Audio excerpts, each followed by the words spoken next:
नमस्कार. सरकारी कर्मचारी या यूट्यूब चॅनलमध्ये आपलं खूप खूप स्वागत आहे. राज्य सरकारी कर्मचाऱ्यांना जुनी पेन्शन योजना लागू करण्याबाबत मोठी ब्रेकिंग न्यूज. चला तर याबाबतची सविस्तर माहिती पुढील प्रमाणे पाहूया.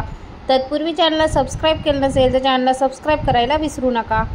जुनी पेन्शन योजना मागणीसाठी राज्य कर्मचाऱ्यांचे विधी भवन नागपूर येथे पेन्शन क्रांती आंदोलन आयोजित करण्यात आले आहेत. महाराष्ट्र राज्य जुनी पेन्शन संघटनामार्फत दिनांक 15 डिसेंबर 2025 रोजी विधान भवन नागपूर येथे पेन्शन क्रांती आंदोलन आयोजित करण्यात आले आहेत. याबाबत राज्याचे माननीय मुख्यमंत्री यांना निवेदनपत्र सादर करण्यात आले आहे.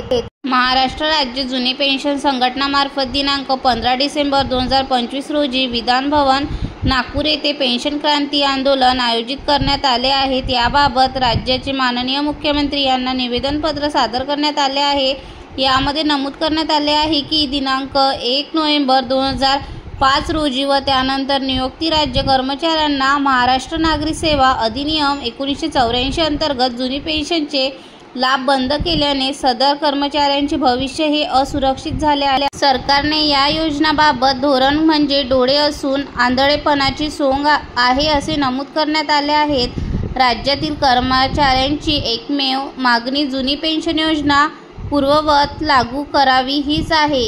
अन्य कोणत्याही योजना कर्मचाऱ्यांवर लादणे कर्मचाऱ्यांच्या भविष्याशी खेळखंडोबा आहे. केंद्र सरकारने जाहीर केलेल्या एकीकृत निवृत्तीवेतन योजनाबाबत कर्मचाऱ्यांमध्ये प्रचंड अनास्था असून UPS अतिशय अल्प प्रतिसाद मिळाला आहे. यामुळे कर्मचाऱ्यांना सरकारच्या आता अशा कोणत्याही योजनांवर विश्वास राहिलेला नसून जुन्या पेन्शन योजनाऐवजी अन्य कोणत्याही पेन्शन योजना कर्मचाऱ्यांना सुरक्षित भविष्य देऊ शकत नाही अशी धारणा झाली आहे.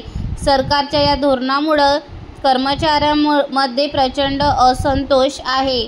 त्यामुळे जुन्या पेन्शनच्या मागणीकरिता राज्यातील लाखो कर्मचारी महाराष्ट्र राज्य जुनी पेन्शन संघटनेच्या नेतृत्वात दिनांक 15 डिसेंबर 2025 रोजी विधान भवन नागपूर येथे पेन्शन क्रांती आंदोलन केले जाणार आहे. त्याबाबत सदर नोटीस देण्यात येत आहेत. धन्यवाद.